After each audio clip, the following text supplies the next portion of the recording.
बिस्मिल्लाहिर्रहमानिर्रहीम। अस्सलाम वालेकुम। Welcome dear students. और आज हम पढ़ेंगे अबाउट द किंगडम प्रोटेस्टा। ठीक है, ये किंगडम सिस्टम जो है उसमें सेकंड नंबर पर आते हैं। इससे प्रीवियस वीडियो में हमने पढ़ा था किंगडम प्रोकैरियोटी के बारे में, ये जिसको जो है किंगडम मोनेरा भी कहते हैं। तो आज हम स्टडी करेंगे किंगडम प्रोटेस्टा को। ठीक है, किंगडम प्रोटेस्टा और the kingdom Protista is also known as Protoctista. ठीक है, तो यहाँ पर आप लोग एक हेडिंग दे सकते हैं कि it is also known as. ठीक है, इसको हम दूसरा नाम क्या दे सकते हैं? किंगडम प्रोटेस्टा को इसको हम दूसरा नाम दे सकते हैं kingdom Protoctista, also known as kingdom Protoctista. तो ये थोड़ा मुश्किल सा नाम है, लेकिन अगर आप इसको डिवाइड करेंगे तो आप इसको अच्छी तरीके से प्रोनाउंस कर सकेंगे, प्रोटोक्टिस्टा। तो इसके बारे में आज हम पढ़ेंगे। तो सबसे पहले जो है एक चीज़ की डिराइवेशन से हम स्टार्ट लेते हैं कि ये कहाँ से डिराइव हुआ है। तो जो किंगडम प्रोटेस्टा, ये जो प्रोटेस्टा का वर्ड जो है ये डिराइव हुआ है, it is derived from a Greek word. ये एक यूनानी जुबान के लफ्ज से आया हुआ है, क्योंकि पहले जो टाइम था जब ये डिस्कवरीज हो रही थी तो उस टाइम पे ग्रीक जुबान जो थी वो बहुत डोमिनेट थी। और कौन से वर्ड से डिराइव हुआ है? ये डिराइव हुआ है फ्रॉम द वर्ड प्रोटिस्टोस। वर्ड प्रोटिस्टोस से डिराइव हुआ है। और इस वर्ड प्रोटिस्टोस का मतलब क्या है? इसका मतलब है प्राइमरी, यानी पहले जो सेल थे, या वेरी अर्ली सेल, या जो बहुत पहले जो सेल डिस्कवर हुए थे वो सेल्स जो है इससे मुराद है। तो प्रोटेस्टा का वर्ड जो है ये एक ग्रीक वर्ड से डिराइव हुआ है, प्रोटिस्टोस। और प्रोटिस्टोस का मतलब क्या होता है? प्राइमरी या वेरी अर्ली सेल। लेकिन ये वेरी अर्ली सेल्स जो है ये कौन से सेल्स हैं? ये हमारे पास है यूकेरियोटिक सेल्स। ठीक है, कौन से? Eukaryotic sales. Eukaryotic sales. ठीक है, तो इससे पहले जो हमने किंगडम पढ़ा था जो कि था किंगडम मोनेरा या किंगडम प्रोकैरियोटी, वो था प्रोकैरियोटिक सेल्स के बारे में।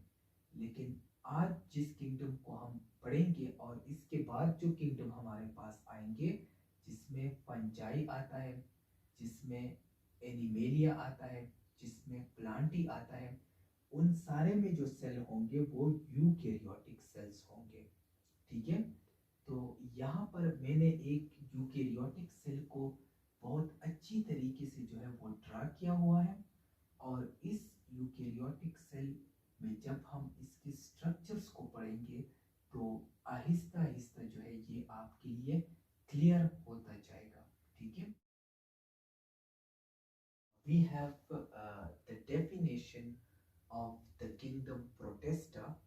Okay, and it is defined as, इसको dear students हम किस तरह डिफाइन करेंगे? इसको हम इस तरह डिफाइन करेंगे कि the kingdom of living organisms, living organisms का वो किंगडम विच कॉन्टेन, जिसके अंदर मौजूद होते हैं स्मॉल एंड प्राइमरी यूकेरियोट्स। वो यूकेरियोट्स जो स्मॉल होते हैं और जो प्राइमरी होते हैं, मतलब ये सबसे पहले अर्थ पर जो यूकेरियोट्स आए थे वो किंगडम प्रोटेस्टा या किंगडम प्रोटोक्टिस्टा के यूकेरियोट्स थे। और यूकेरियोट्स थोड़ा सा हम इसको ब्रैकेट में डिफाइन करेंगे कि इसके अंदर ट्रू न्यूक्लियस होता है। यू का मतलब क्या है? यू का मतलब है ट्रू, ओके। और कैरियन का मतलब क्या है? कैरियन का मतलब है न्यूक्लियस। तो इनके अंदर जो है ट्रू न्यूक्लियस होता है और मेम्ब्रेन बाउंडेड ऑर्गेनेलिस होती है। तो इसको हम डिफाइन इस तरह करेंगे कि the kingdom of living organisms which contain small and primary eukaryotes। और थोड़ा सा फिर हम यूकेरियोट्स को डिफाइन करेंगे कि it contain the true nucleus and membrane bounded organelles। ठीक है, तो आप लोगों की अंडरस्टैंडिंग के लिए इसमें जो है हमारे पास ये एक यूकेरियोटिक सेल है, ठीक है। और ये सेल जो है ये यूग्लिना का सेल है, ठीक है। जब हम लास्ट में एग्जाम्पल पढ़ेंगे तो प्रोटेस्ट के एग्जाम्पल में हम पढ़ेंगे यूग्लिना, ठीक है, यूग्लिना। तो इसमें हमारे पास ट्रू न्यूक्लियस कहाँ पर है? ये हमारे पास ट्रू न्यूक्लियस है, ठीक है। ये स्ट्रक्चर जो है, जो इससे पहले हमने जो प्रोकैरियोट पढ़े थे उसमें ट्रू न्यूक्लियस नहीं था। उसमें जो डीएनए था वो साइटोप्लाज्म के अंदर विदाउट अ न्यूक्लियस पड़ा हुआ था, लेकिन यहाँ पर एक न्यूक्लियस मौजूद है। और दूसरा जो है मेम्ब्रेन बाउंडेड ऑर्गेनेलिस। तो इसमें मेम्ब्रेन बाउंडेड ऑर्गेनेलिस में गोल्जी एपरेटस है, ठीक है। साथ में जो है क्लोरोप्लास्ट है, स्मूथ इंडोप्लाज्मिक रेटिकुलम है, रफ इंडोप्लाज्मिक रेटिकुलम है, माइटोकॉन्ड्रिया है और लाइसोसोम है। तो ये सारे जो स्ट्रक्चर हैं ये मेम्ब्रेन बाउंडेड ऑर्गेनेलिस हैं। और ये मेम्ब्रेन बाउंडेड ऑर्गेनेलिस जो थे ये प्रोकैरियोट्स या मोनेरा में मौजूद नहीं थे, which are present in the protists, okay, or in the protoctista। और वो स्ट्रक्चर्स कौन कौन से हैं? तो वो स्ट्रक्चर जो है उसमें हमारे पास है सेल वॉल। तो सेल वॉल जो है आप इधर डायग्राम में भी समझते जाए, ये आउटर मोस्ट लेयर होती है जो ब्लू में आउटर मोस्ट मौजूद है। और ये जो प्रोटिस्ट में जो सेल वॉल होता है वो बना हुआ होता है सेलुलोज से। तो मेजॉरिटी ऑफ केसेस में ये सेलुलोज से बना हुआ होता है।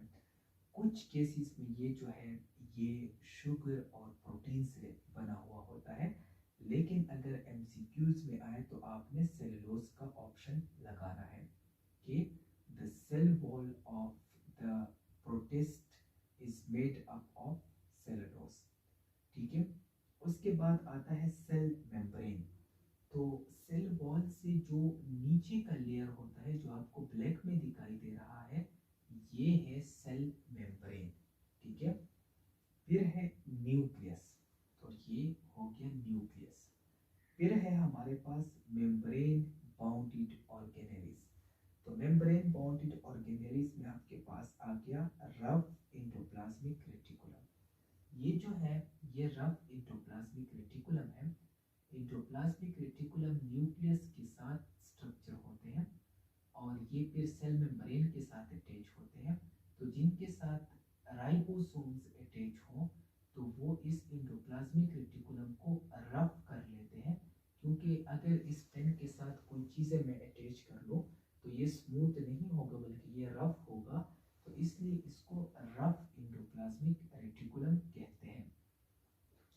फिर है हमारे पास स्मूथ इंडोप्लाज्मिक रेटिकुलम। ये भी न्यूक्लियस के साथ अटैच होता है, लेकिन ये स्मूथ क्यों होता है? क्योंकि इसके साथ राइबोसोम्स अटैच नहीं होते। फिर है हमारे पास माइटोकॉन्ड्रिया। ये है माइटोकॉन्ड्रिया जो कि एटीपी सिंथेसिस, एनर्जी सिंथेसिस करती है। फिर है हमारे पास क्लोरोप्लास्ट। ये है क्लोरोप्लास्ट जो कि प्लांट सेल के अंदर प्रेजेंट होता है और ये फोटोसिंथेसिस का प्रोसेस जो है वो करवाता है। उसके बाद है गोल्जी बॉडीज। गोल्जी बॉडीज हमारे पास बॉडीज को हम गोल्जी एपरेटस भी कह सकते हैं।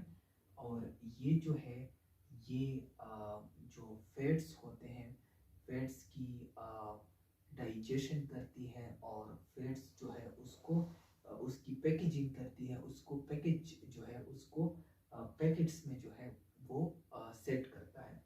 ठीक है। और फिर हमारे पास फिफ्थ जो है वो है राइबोसोम। अब जो है यूकेरियोटिक सेल जो है उसमें राइबोसोम कितने एस का होता है, उसमें 80 एस का राइबोसोम होता है।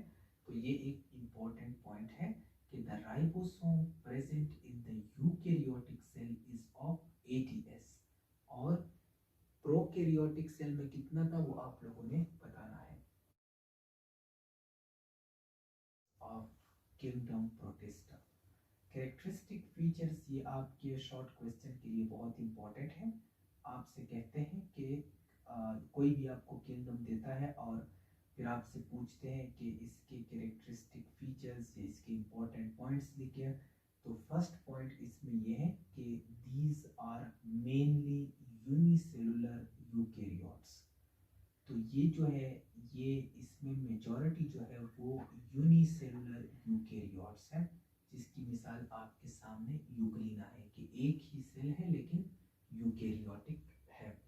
तो these are mainly unicellular eukaryotes.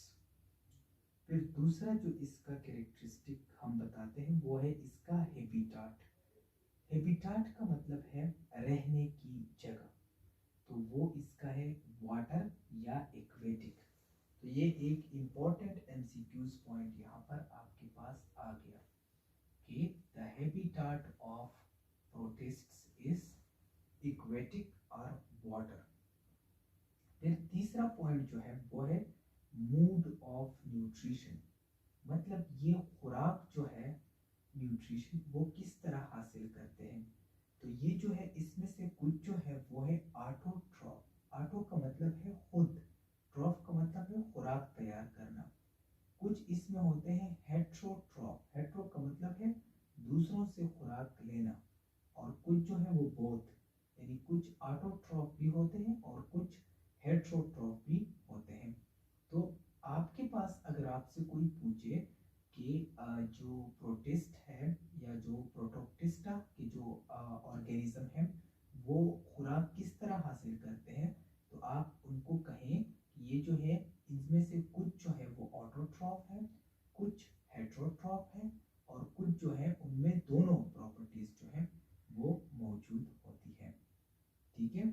इसके अलावा आप इसमें ये चीज़ ऐड अप कर सकते हैं कि जो है इसमें मेम्ब्रेन बाउंडेड ऑर्गेनेलीज होते हैं और उसके नाम मेंशन करें। इसमें प्रॉपर न्यूक्लियस होता है। ठीक है, ये चीज़ें आप ऐड अप कर सकते हैं इसके कैरेक्टरिस्टिक फीचर्स।